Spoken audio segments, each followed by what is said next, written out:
The chairman of the House Ways and Means Committee, Missouri Congressman Jason Smith. Mr. Chairman, it's good to see you. Thank you so much for being here this morning.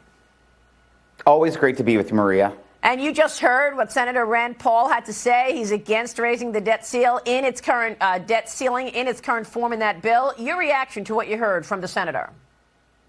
You know, Maria, that's so unfortunate. There's two different options that we have when you're looking at the debt extension. One, we can negotiate with Chuck Schumer and Democrats where you have to have 60 votes in the United States Senate, and they're going to demand more spending, they're going to demand higher taxes, and they're going to demand numerous other items in their liberal wish list. Or you could pass the debt limit in the one big beautiful bill with solely Republican votes that leads to permanent tax cuts, to permanent welfare reforms, to a cut in mandatory spending of $1.69 trillion. I think it's very easy to decide the best path. That is to work with Republicans, give a debt extension for the president so we don't have our head held up by Democrats when it comes to increasing the debt limit that is going to be due by the middle of July.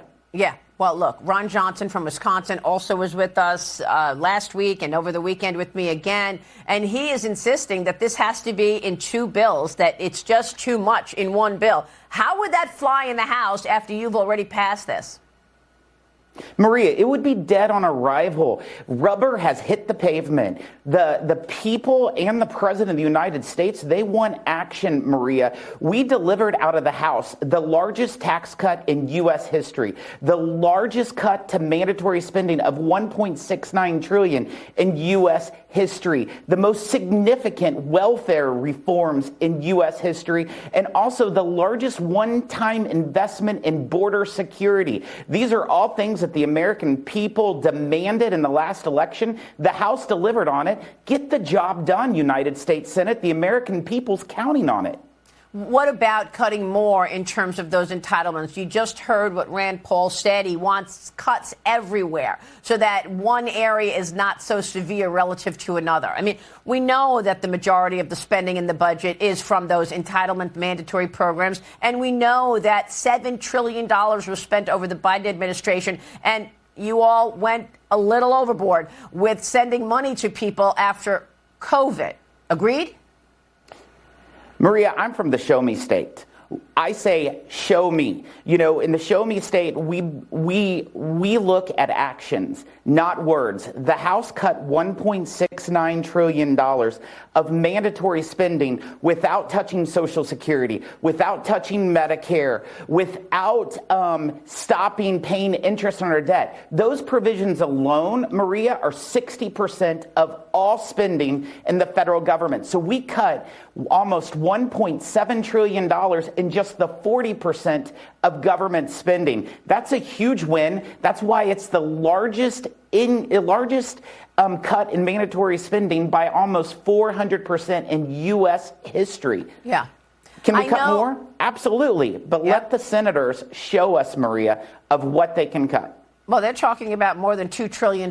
So, you know, they're questioning why there were any green, quote unquote, green subsidies in this bill anyway, that they should be out. They also don't care about salt. They don't care about the salt deduction either, by the way. Maria, we cut more than $500 billion in the IRA green credits, $200 billion alone just for the EV tax credits. We eliminated bad tax policy so we could deliver good tax policy like no tax on tips, no tax on overtime, tax relief for seniors, and lower tax rates for products produced in the United States. These will all grow the economy, and it will help the American worker, family, farmer, and small business owner. Do you think the rescission package moves forward next week? Are you expecting a vote to advance cutting things that were already agreed upon, like the public broadcasting as well as U.S. aid? You know, Maria, I sure hope so. Yep. The rescissions package is just over $9 billion. $9 billion. What we cut out of the one big beautiful bill was $1.69 trillion. Understood. We need to continue to cut more, but we'll do it. Mr. Chairman, great to have you this morning. Thank you, sir.